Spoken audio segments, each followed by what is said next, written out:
আসসালামু আলাইকুম। আজকে জাতীয় প্রেস ক্লাবের সামনে বাংলাদেশ মফস্বল সাংবাদিক ইউনিয়ন কর্তৃক আজকের যে আয়োজন, এটি আমাদের গর্ব। এমন একটি সংগঠন আজকে সিনিয়র সাংবাদিকদের নিয়ে যে মন্তব্য করেছেন, ছাগলকান্ডের আলোচিত লাকি ম্যাডামের প্রতিবাদে এই মফস্বল সাংবাদিক ইউনিয়ন আজকের আয়োজনে আমি কর্তৃপক্ষ অর্থাৎ সাংবাদিক নেতৃবৃন্দের কাছে কৃতজ্ঞ জানাই, ধন্যবাদ জানাই ঢাকা সাংবাদিক ইউনিয়নের নেতৃবৃন্দের কাছে। ঢাকা সাংবাদিক ইউনিয়ন আজকে কয়েকদিন ধরেই বিবৃতি দিয়েছে, কঠোরভাবে প্রতিবাদ করছে। আর এই প্রতিবাদের সাথে সাথেই মফস্বল সাংবাদিক ইউনিয়ন আজকের এই আয়োজন যে প্রতিবাদ জানিয়েছে, এটি আমাদেরকে অনেক দূরে জানিয়েছে। আমরা যেটি বলতে চাই, দুর্নীতি নিয়ে বলে শেষ হবে না। ছাগলকান্দে একটি ছাগলের কারণে লাকি ম্যাডামে শেষ হয়ে গেল, মন্দিরা বছরে শেষ হয়ে গেল। শুধু শেষ হয়নি, তাদের যে অবৈধ যে সম্পদের পাহাড়, এটি আমাদের অনুসন্ধানী সাংবাদিকরা সব তুলে ধরেছেন। আপনারা জানেন এই মোদি সাহেব তিনি কত টাকার মালিক, কোন কোন দেশে এত সম্পদ করেছেন, এটি কিন্তু লাকি ম্যাডাম জানেন তার দ্বিতীয় স্ত্রীও। যেহেতু প্রথম স্ত্রী জানেন এত টাকার তিনি মালিক, এত সম্পদের মালিক, এত সম্পদ তিনি অর্জন করেছেন, বিদেশে বাড়ি করেছেন, কানাডায় বাড়ি করেছেন, দুবাইয়ে বাড়ি করেছেন। আর ম্যাডাম বলছেন আমাদের সিনিয়র সাংবাদিককে ম্যানেজ করেছেন, কিনে ফেলেছেন। এমন নোংরা কথা আপনার মতন ব্যয়বন একটা নারীর কাছে আমরা কখনো জাতি আশা করি নাই। কারণ ব্যয়বনা নারী না হলে সাংবাদিক নিয়ে এরকম ব্যয়বনা কথা বলার কোনো সুযোগ নেই। আপনি বলেছেন সিনিয়র সাংবাদিকদের নাম বলেছেন, আপনি নাম বলে দেন যে কোন কোন সাংবাদিককে আপনি কিনেছেন, একটা নাম প্রকাশ করে দিন সাহস থাকলে। আসলে তো মিথ্যা কথা বলেছেন, এইসব মিথ্যা কথা বলে আপনি কিন্তু পার পাবেন না, বাঁচার কোনো সুযোগ নাই। আপনি কারাগারে যেতে হবে। বাংলাদেশের এই যে জনগণের টাকা আপনার স্বামী এবং আপনারা যেভাবে লুটপাট করেছেন, এই লুটপাট করে টাকা নিয়ে আপনারা সুখে শান্তি থাকবেন, এই আশা কখনোই আপনাদের পূর্ণ হবে না।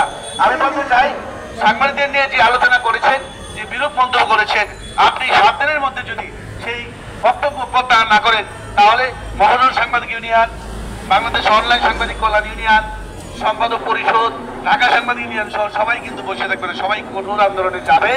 আমি সর্বশেষ বলি, শুধু মতিকাণ্ড কেন, এখন তো দেশে মতিকাণ্ড, এই যে শামসুদ্দোহা কাণ্ড, এরপরে এলো বেনজির কাণ্ড, এই যে কাণ্ডগুলি হাজার হাজার কোটি টাকা বিদেশে বাজার করেছে। আর আমরা বাংলাদেশের মানুষ কত কষ্টে আছি, পণ্যের দাম বেশি, আমাদের কি কষ্ট আমাদের মধ্যে।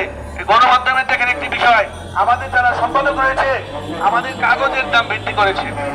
যে কাগজ আমরা কিনেছি 30 টাকা কেজি, আর সেই কাগজ এখন আমাদের 70 টাকা কেজি, 60 টাকা কেজি। আমাদের পত্রিকা মালিক করেছে, যার সুবাদে আজকে আমাদের বাংলাদেশ মফস্বল সাংবাদিক ইউনিয়নের সম্মানিত প্রতিষ্ঠাতা সভাপতি সারা বাংলাদেশে আন্দোলনের ডাক দিয়েছেন।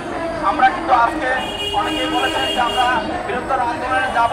আমরা আন্দোলনে যাব না, আন্দোলন শুরু করেছি।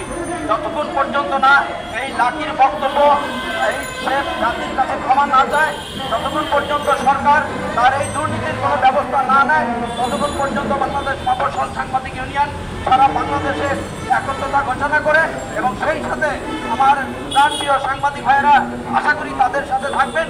এই সাংবাদিকরা সকলেই তাদেরকে এই টাকার বিনিময় কিনে ফেলার যেই কথা তিনি বলেছেন, এটা সাংবাদিকদের একটি লজ্জাজনক বিষয়। আমি বিনীত অনুরোধ জানাবো যে লাকির বিরুদ্ধে যতক্ষণ পর্যন্ত বিচার না হয়। বিসমিল্লাহির রহমানির রহিম। আজকে মতিউর রহমানের প্রথম স্ত্রী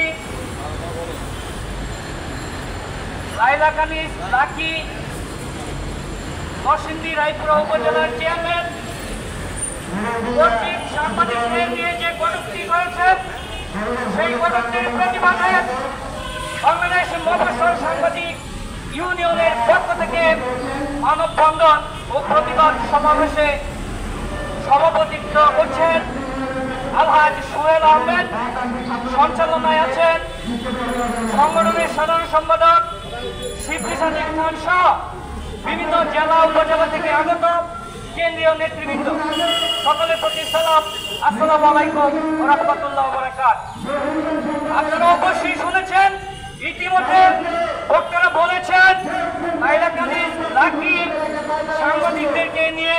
সাংবাদিককে ম্যানেজ করেছেন, এ সমস্ত কথা বলে যে কটূক্তি করেছেন, সেই কটূক্তির প্রতিবাদে আজকে আমরা সমবেত হয়েছি।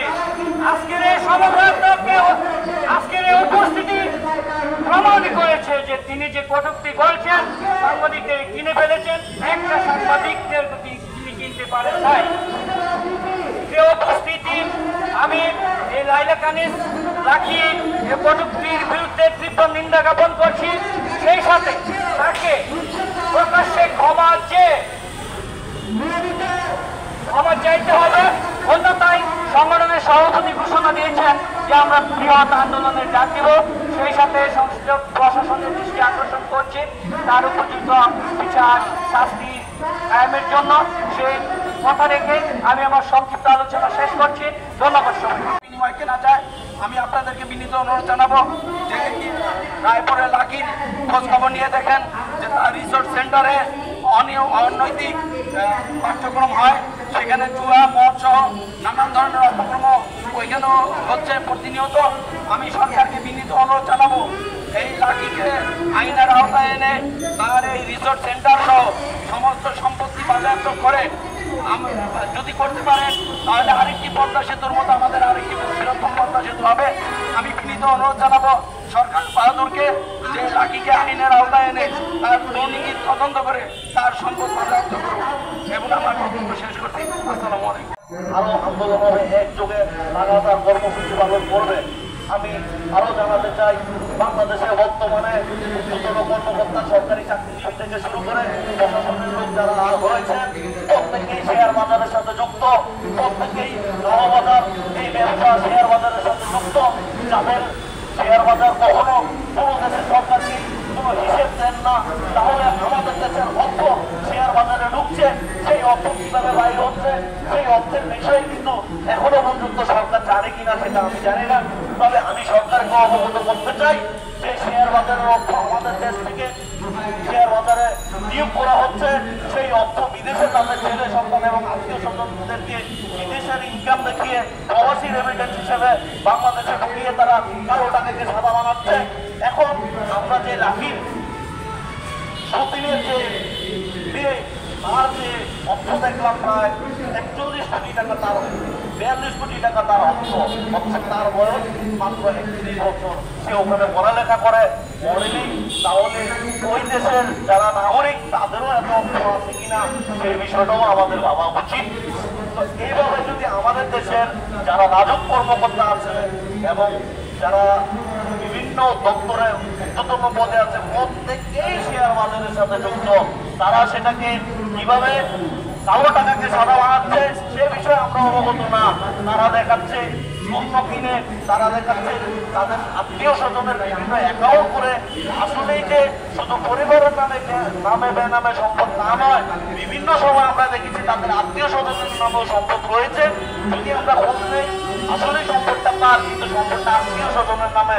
আত্মীয় স্বজনের মধ্যে অনেকেই তাদেরকে এই সহযোগিতা করে থাকেন। আমরা সাংবাদিকতা, অনুসন্ধানী সাংবাদিকতা করতে গিয়ে এটা পেলেও কিন্তু বাংলাদেশের আইন কিংবা বিভিন্ন সেটা গ্রহণযোগ্য নয়, সেই জন্য আমরা সংবাদ দেওয়ার উল্লেখ করি না। কিন্তু আসলেই তাদের এই সম্পদ কিন্তু এভাবেই বেড়ে যাচ্ছে, এভাবেই তারা নামে বেনামে বিভিন্ন সম্পদ বিভিন্ন অ্যাকাউন্টে তাদের অর্থই করতেছেন। তাহলে যারা প্রবাস থেকে রেমিটেন্স পাঠায় বড় বড় অঙ্কের, আমরা কেন তাদেরকে জিজ্ঞাসাবাদ করবো না, কেন তাদেরকে আমরা জিজ্ঞাসাবাদের আওতাধীনে আনবো না? আমি বেশি কিছু বলতে চাই না। আমি আবারও বলছি যে সাংবাদিকদের নামে কটূক্তিমূলক বক্তব্য প্রত্যাহার করতে হবে, আর নয়তো নিয়মিত সেটা সারা দেশে কঠোর আন্দোলনের ডাক দেবেন। তো এইভাবে শুধু আন্দোলনে নয়, প্রয়োজনে নিয়মিত আইনেরও আশ্রয় নেবেন। এভাবে সাংবাদিকদেরকে কটূক্তিমূলক বক্তব্য, সাংবাদিকদের মানহানিকর বক্তব্য আমরা কখনো মেনে নেব না, নেইনি, কখনো নেব না। আমরা মাঠে ছিলাম, আছি, সক্রিয়ভাবে সবসময় থাকবো সাংবাদিকদের সুখে দুঃখে, এবং বিভিন্ন মামলা হামলা হলেই নিয়মিত যে সবসময় তাদের পাশে ছিলেন, থাকবেন। ভবিষ্যতেও সাংবাদিকদের উন্নয়নে কাজ করে যাবেন। আমি